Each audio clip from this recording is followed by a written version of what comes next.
ನಮಸ್ಕಾರ, ನೀವು ನೋಡ್ತಾ ಇದ್ದೀರಾ ಸ್ಪೀಡ್ ನ್ಯೂಸ್ ಕನ್ನಡ. ನಾನು ಸುಷ್ಮಿತಾ ನಟರಾಜ್. ಡೇಟಿಂಗ್ ಆಪ್ ನಲ್ಲಿ ಪರಿಚಯವಾದ ಇಬ್ಬರ ಜೀವನ ಮುಂದೇನಾಯ್ತು ಗೊತ್ತಾ?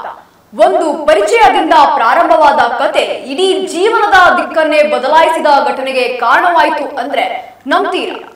ಹೌದು ವೀಕ್ಷಕರೇ, ಇತ್ತೀಚಿನ ದಿನಗಳಲ್ಲಿ ಯುವ ಜನತೆಯ ನಡುವೆ ಡೇಟಿಂಗ್ ಆಪ್ಗಳ ಬಳಕೆ ಹೆಚ್ಚಾಗ್ತಾ ಇದೆ.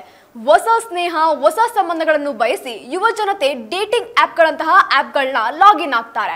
ಆದ್ರೆ ಇಂತಹ ಆಧುನಿಕ ಪರಿಚಯಗಳು ಎಲ್ಲಿಯವರೆಗೂ ಸುಗಮವಾಗಿರ್ತಾವೆ ಎಂಬುದರ ಪರಿಜ್ಞಾನ ಕೂಡ ಇರೋದಿಲ್ಲ.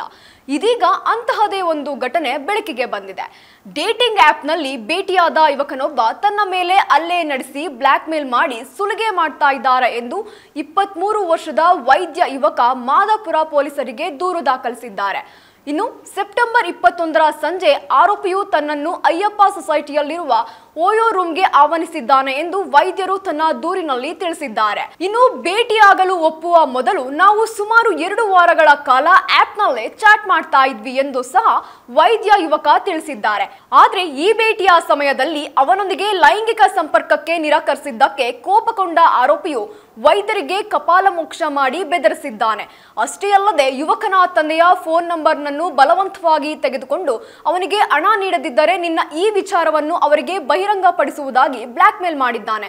ನಂತರ ಒತ್ತಡಕ್ಕೆ ಮಣಿದು ವೈದ್ಯ ಯುವಕ UPI ಮೂಲಕ 5,000 ರೂಪಾಯಿಗಳನ್ನ ವರ್ಗಾಯಿಸಿ ಅಲ್ಲಿಂದ ಹೊರಟಿದ್ದಾನೆ.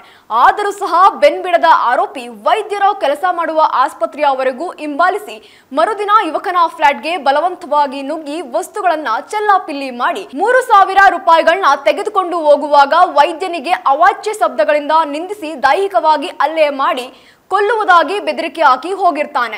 ಇದರಿಂದ ಭಯಪಟ್ಟ ಯುವಕ, ನನಗೆ ಜೀವ ಭಯವಿದೆ, ದಯವಿಟ್ಟು ನನ್ನನ್ನು ರಕ್ಷಿಸಿ ಮತ್ತು ಸೂಕ್ತ ಕಾನೂನು ಕ್ರಮ ಕೈಗೊಳ್ಳಿ ಎಂದು ಸೋಮವಾರ ರಾತ್ರಿ ಆರೋಪಿಯ ವಿರುದ್ಧ ಭಾರತೀಯ ನ್ಯಾಯ ಸಂಹಿತೆ ಸೆಕ್ಷನ್ 308, 351 ಮತ್ತು 352ರ ಅಡಿಯಲ್ಲಿ ಈ ಪ್ರಕರಣವನ್ನು ದಾಖಲಿಸಿದ್ದಾರೆ. ಇನ್ನು ಈ ಪ್ರಕರಣ ದಾಖಲಿಸಿಕೊಂಡಿರುವ ಪೊಲೀಸರು ವೈದ್ಯನು ನೀಡಿದ UPI ವರ್ಗಾವಣೆಯ ವಿವರಗಳ ಆಧಾರದ ಮೇಲೆ ಆರೋಪಿಯನ್ನು ಪತ್ತೆ ಹಚ್ಚಲು ಪ್ರಯತ್ನಿಸುತ್ತಿದ್ದು, ಕೆಲವು ಸ್ಥಳೀಯ CCTV ದೃಶ್ಯಾವಳಿಗಳನ್ನು ಪರಿಶೀಲಿಸಿ ಆರೋಪಿಗಾಗಿ ಬಲೆ ಬೀಸಿದ್ದಾರೆ. ಇದು ಕೇವಲ ಒಂದು ಡಿಜಿಟಲ್ ಮೋಸವಲ್ಲ.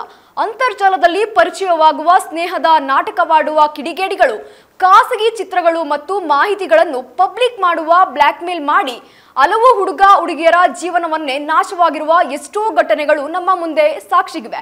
ಆದರೂ ಸಹ ಈಗಿನ ಕಾಲದ ಯುವಕ ಯುವತಿಯರು ಇನ್ನೂ ಸಹ ಈ ಮೋಸದ ಜಾಲದಲ್ಲಿ ಸಿಲುಕಿ ಒದ್ದಾಡ್ತಾ ಇರುವುದಂತೂ ತಪ್ಪಲ್ಲ. ಏನೇ ಹೇಳಿ ವೀಕ್ಷಕರೇ, ಸ್ನೇಹ, ಪರಿಚಯ, ಪ್ರೀತಿ ಇವೆಲ್ಲವೂ ನೈಜ ಸಂಬಂಧಗಳ ಅಡಿಗಲ್ಲಿದ್ದಂತೆ. ಆದರೆ ಈ ಸಂಬಂಧವೇ ಬಲಾತ್ಕಾರ, ಬೆದರಿಕೆ, ಬ್ಲ್ಯಾಕ್ ಮೇಲ್ಗೆ ದಾರಿ ಆಯಿತು ಅಂದ್ರೆ ಯಾರ ಮೇಲೂ, ಯಾವ ಸಂಬಂಧಗಳ ಮೇಲೂ ನಂಬಿಕೆ ಇಲ್ಲದಂತೆ ಆಗಿಬಿಡುತ್ತದೆ. ಇಂತಹ ಪ್ರಕರಣಗಳಿಂದ ಎಚ್ಚರಿಕೆಯಿಂದ ಇರೋಣ. ಎಚ್ಚರಿಕೆಯಿಂದ ಇರಲು ಬೇರೆಯವರಿಗೂ ಸಹ ತಿಳಿಸೋಣ. ಇದಾಗಿತ್ತು ಈ ಕ್ಷಣದ ಸುದ್ದಿ. ಮತ್ತಷ್ಟು ಸುದ್ದಿಗಾಗಿ ನೋಡ್ತಾ ಇರಿ ಸ್ಪೀಡ್ ನ್ಯೂಸ್ ಕನ್ನಡ. ಸುದ್ದಿ ನಿಮ್ಮದು, ವೇಗ ನಮ್ಮದು.